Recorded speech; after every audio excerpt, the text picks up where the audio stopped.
આજ રાતે થઈ જાય મેં હાલતા વણીએ ટુર્નામેન્ટ જોવા. ચલો પોકી ગયા ટુર્નામેન્ટની મેચ હતી ત્યાં, અને આ મને કોઈ લઈ નતું જોયું એટલે મારા ભાઈના બાઇકમાં હું આવ્યો હતો અને રિસાઈ ગયો હતો. તમને ખબર જ છે. સામે જોયું ત્યાં ટુર્નામેન્ટ ચાલુ હતી. આખી જિંદગીમાં કોઈ ટ્રોફી મળવાની તો નથી, પણ જોયું તો ખરા. આયા તો ટુર્નામેન્ટ ચાલુ હતી, તમે જોવા માંડ્યા. પછી થઈ ગયા મેં ઘરે જવા માટે હાલતા. 8 દિવસ પછી હાલના 5 વાગે મેં બોરા ખાવા આવ્યા.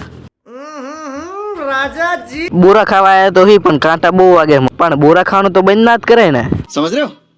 બોરા ખાવામાં ના શરમાવાનું હોય, તમારા ખાવા આવી જજો. बस हवा निकल गई. भाई यहाँ पे क्या हो रहा है भाई? यहाँ पे क्या हो रहा है भाई? ये कहाँ फंस गया भाई मैं? भाई ये क्या हो रहा है भाई? પાછો કે મારો વિડીયો ના લેતો. પછી શું અમે થઈ ગયા ઘરે જવા માટે હાલતા. આનું નાટક કોઈ બંધ જ ના થયું. લ્યો भाई यहाँ पे क्या हो रहा है? લાઈક ફોલો કોમેન્ટ કરવાનું ભૂલતા નહીં.